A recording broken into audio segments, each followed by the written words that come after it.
Good morning, everybody.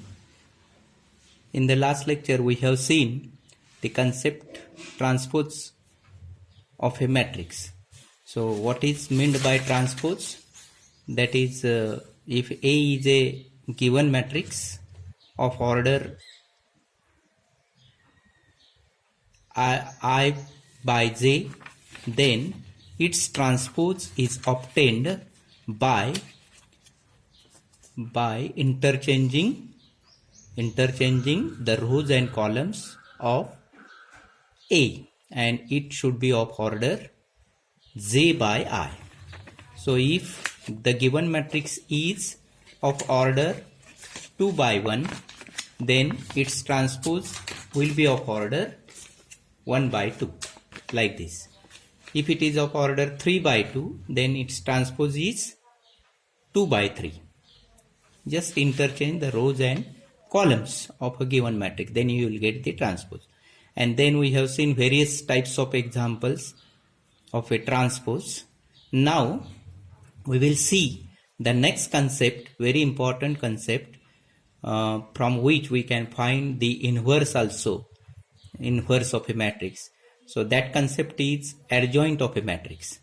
So let A be the given matrix like this: A11, A12, A13, A21, A22, A23, A31, A32, A33. Then its determinant is just convert this square into bars. Determinant is like this. तर A हा दिलेला matrix असेल तर त्याच्या डिटर्मिनंटची किंमत म्हणजे फक्त इथं स्क्वेअर ब्रॅकेट आहे, त्याच्याऐवजी 2 बार्स काढायचे, डिटर्मिनंट A, आणि त्याची किंमत आपण काढायची. ॲडजॉईंट किंवा इनव्हर्स आपल्याला फक्त स्क्वेअर मॅट्रिक्सचा काढता येतो. तर त्यामुळं स्क्वेअर मॅट्रिक्स असेल A, तर त्याच्या डिटर्मिनंटची किंमत ही असते. आणि मायनॉर म्हणजे काय आहे बघा, minor of Aij is denoted by Mij, M for minor. Ij म्हणजे ith रो आणि jth कॉलम मधला element, which is the determinant of the matrix obtained by eliminating ith row and jth column of determinant A, and whose order is 1 less than the order of determinant A. म्हणजे हे काय आहे तर समजा तुम्हाला एखाद्या एलिमेंटचा minor काढायचा आहे, तर समजा ह्याचा A11चा मायनॉर काढायचा, तर A11 असणारा रो आणि कॉलम नाहीत असं समजायचं, आणि राहतंय हे जे काय सेकंड ऑर्डर डिटर्मिनंट काय राहतोय, A22, A21, A32, A33, हे जे राहतंय हा डिटर्मिनंट, याची किंमत म्हणजे A11चा मायनॉर. पुन्हा सांगतो बघा, A11चा मायनॉर काढायला काय करायचं आहे, A11 असणारा रो आणि A11 असणारा कॉलम हे नाहीत असं समजायचं, हे आणि हे नाही असं समजायचं, आणि जे काय राहतंय तो सेकंड ऑर्डर डिटर्मिनंट मध्ये कन्व्हर्ट करायचं, आणि त्याचं डिटर्मिनंटची किंमत म्हणजेच A11चा मायनॉर. तसं A12चा मायनॉर काय होणार, हे नाही असं समजायचं, आणि मग राहते काय बघा, हे राहणार A21, A23, A31 आणि A33. हा 4 एलिमेंटचा डिटर्मिनंट सेकंड ऑर्डरचा, त्याची किंमत म्हणजे A12चा मायनॉर. A13चा मायनॉर म्हणजे काय, हे नाही असं समजायचं, हे, आणि राहते काय A21, A22, A31, A32. तर ह्या डिटर्मिनंटची किंमत म्हणजे याचा A13चा मायनॉर. लक्षात आले आता बघा, A11चा म्हणजे मायनॉर काढताना, कुठल्याही इलेमेंटचा मायनॉर काढताना तो इलेमेंट असणारा रो आणि तो इलेमेंट असणारा कॉलम नाही असं समजून जे काय राहतंय सेकंड ऑर्डर डिटर्मिनंट राहील जर मूळचा थर्ड ऑर्डरचा असेल तर. सेकंड ऑर्डरचाच मूळचा असेल तर मला वाटतं एकच एलिमेंट राहील, त्यामुळं त्याच्या डिटर्मिनंटची किंमत पण काढायची गरज नाही, तोच एलिमेंट म्हणजे त्याचा मायनॉर. अशा पद्धतीनं हे मायनॉर काढायचे आहेत. इथं त्यांनी दिलंय बघा M21 म्हणजे 21 कुठं आहे बघा इथं आहे. तर 21 हे नाही असं समजायचं, हे आणि हे नाही असं समजून राहते काय A11 A13 सॉरी हे नाही असं समजायचं आहे, हे आणि हे नाही असं समजायचं. म्हणजे काय राहतंय A13 A12 A13 A32 आणि A33 हा म्हणजे M21चा मायनॉर. म्हणजे ह्या पद्धतीनं तुम्ही सगळ्या एलिमेंटचे मायनॉर काढू शकता. म्हणजे मायनॉर ही एक कन्सेप्ट आहे. आणि दुसरी कन्सेप्ट आहे ती कोफॅक्टर. कोफॅक्टर of the element Aij is denoted by Cij and is the signed minor of Aij determined by the rule Cij equal to -1/1 + 1 Mij. म्हणजे ह्या Mij तुम्ही मायनॉर काढताय त्याला फक्त -1/2 तो इलेमेंट असणारा रो आणि तो इलेमेंट असणारा कॉलम, किती नंबरचा रो आहे आणि किती नंबरचा कॉलम, त्या दोघांची बेरीज -1/2 समजा 1 येईल, -1/2 येईल, -1/3 येईल, अशा पद्धतीने ते -1/4 येईल. तर -1/1 म्हणजे किती येणार मायनस, -1/2 म्हणजे +1, -1/3 म्हणजे -1. अशा पद्धतीनं हे कोफॅक्टर्स तुम्हाला प्रत्येक एलिमेंटचे काढायचे आहेत. C21 म्हणजे सेकंड ऑर्डर आणि सेकंड रो आणि फर्स्ट कॉलम मधला एलिमेंटचा मायनॉर काढायला कोफॅक्टर काढायला काय करायचं, -1/2 आहे म्हणजे 2 + 1, -1/3 म्हणजे मायनस चिन्ह येते आणि हे M21 आहेच म्हणजे C21 is equal to -M21. तर अशा पद्धतीनं हे सगळे तुम्हाला कोफॅक्टर्स काढता येतात. प्रत्येक एलिमेंटचा कोफॅक्टर काढता येतो. आणि ॲडजॉइंट म्हणजे काय, adjoint of a matrix is the transpose of cofactor matrix. म्हणजे असे कोफॅक्टर्स घेऊन जो मॅट्रिक्स तयार होईल, प्रत्येक एलिमेंटचा कोफॅक्टर काढायचा आणि मॅट्रिक्स एक तयार होईल परत त्याच ऑर्डरचा, त्याचा ट्रान्सपोज घ्यायचा म्हणजे तुम्हाला ॲडजॉइंट मिळेल. Transpose of cofactor matrix is nothing but the adjoint. Adjoint of a matrix is the transpose of cofactor matrix. Adjoint of a matrix is the transpose of cofactor matrix. परत बघा, पहिल्यांदा काय करायचं, minor काढायची. Minor म्हणजे काय काढायचं, कुठला एलिमेंटचा मायनॉर काढायचा आहे त्याच्यावरती ते अवलंबून आहे. म्हणजे तो इलेमेंट असणारा रो आणि तो इलेमेंट असणारा कॉलम नाही असं समजून राहिलेल्या डिटर्मिनंटची किंमत म्हणजे त्या इलेमेंटचा मायनॉर. आणि मायनॉरला -1/ith रो आणि जेथ कॉलम आहे समजा जनरल, तर I + j -1ला पॉवर काय द्यायची I + j. म्हणजे समजा एखादा एलिमेंट पहिला रो आणि दुसऱ्या कॉलममध्ये आहे तर 1+2, तिसरा रो आणि पहिल्या कॉलममध्ये आहे तर -1/3 + 1. अशा पद्धतीनं त्या मायनॉरला -1/2च्या पॉवरनं मल्टिप्लाय करून जे काय मिळेल दॅट इज युअर कोफॅक्टर. आणि अशा सगळ्या कोफॅक्टरनी तयार झालेला मॅट्रिक्स म्हणजे कोफॅक्टर मॅट्रिक्स. आणि ॲडजॉइंट म्हणजे काय, तर ॲडजॉइंट म्हणजे त्या कोफॅक्टर मॅट्रिक्सचा ट्रान्सपोज म्हणजे ॲडजॉइंट. तर माझ्या माहितीप्रमाणे ही कन्सेप्ट तुमच्या लक्षात आली असेल.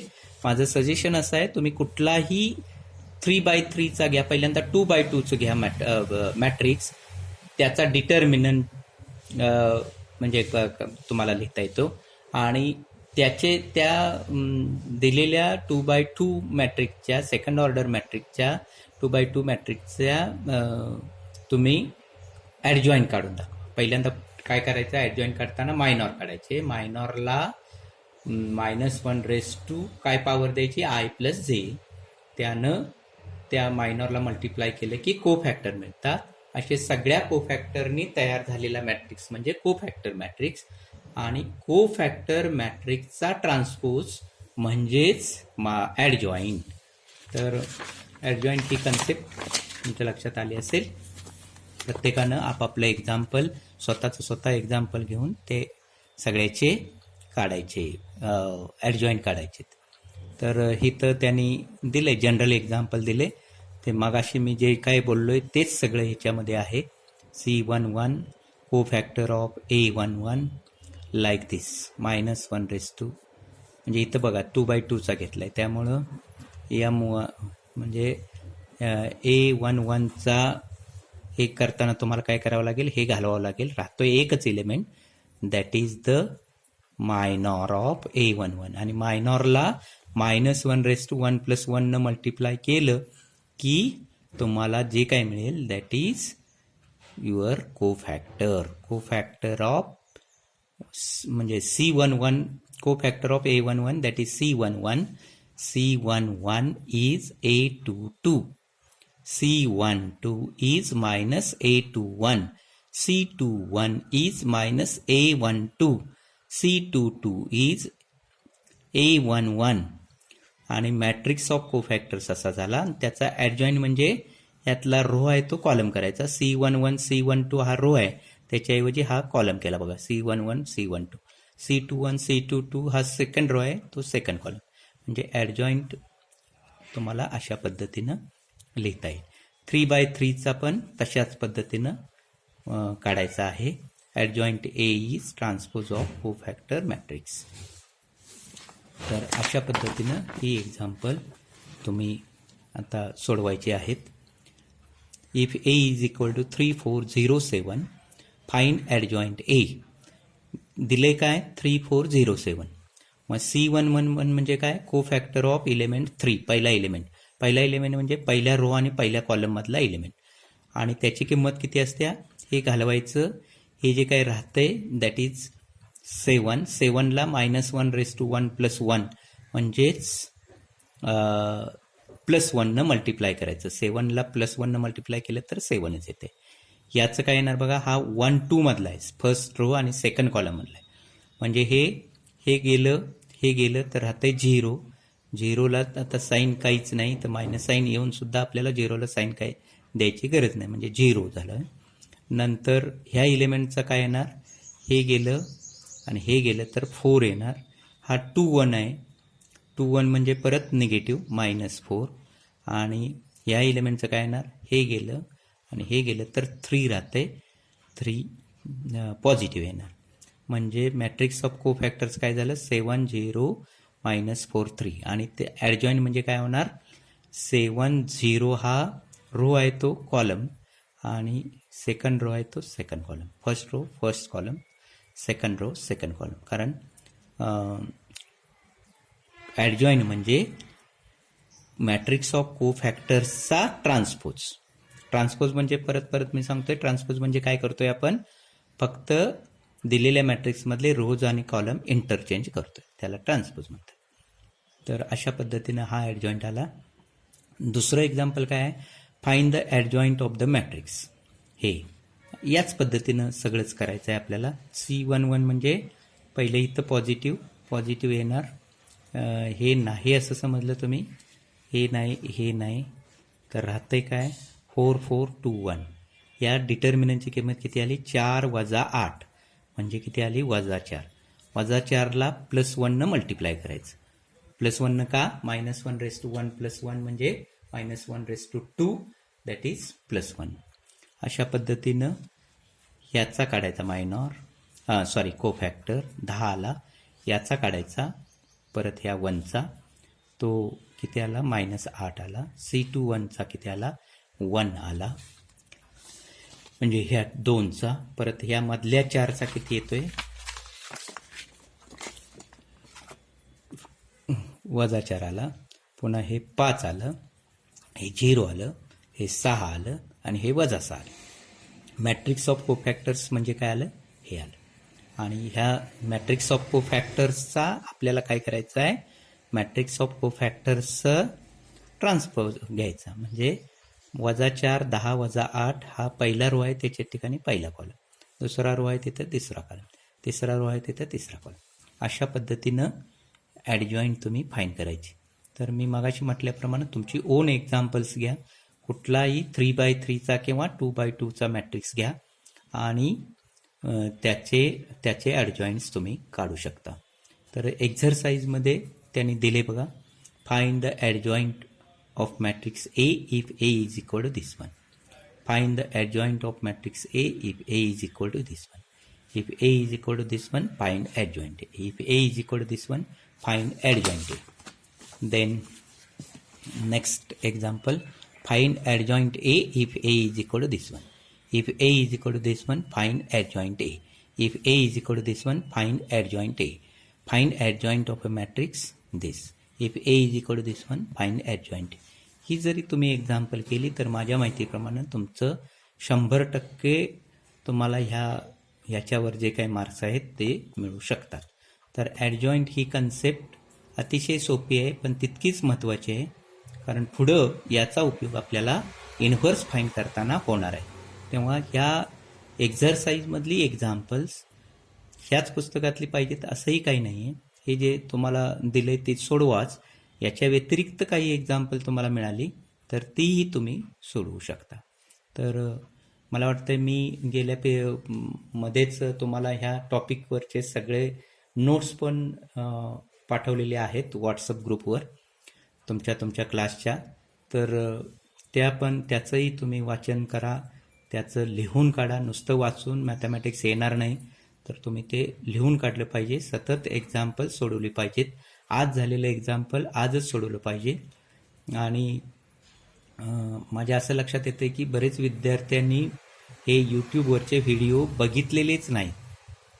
तर असं झालं तर कदाचित तुमचं वर्ष वाया जाऊ शकतं आणि निश्चितच तुम्हाला त्याचा फटका बसणार आहे. तर कृपया हे सगळे जे काय एक्झरसाइज आहेत, व्हिडिओज आहेत, आधी बघा. पुन्हा नोट्स मी पाठवलेले आहेत त्या पुन्हा त्याचं वाचन करा, लिहून काढा आणि त्याच्यावरची जी काय एक्झाम्पल्स आहेत ती सोडवण्याचा जास्तीत जास्त प्रयत्न करा. तर आणि काही शंका असल्या तर तुम्ही तुमच्या व्हॉट्सअप ग्रुपवर तुम्ही पर्सनली मला विचारू शकता. So for today it is sufficient. Stay home, stay safe, be careful and try to solve more and more examples. Thank you very much.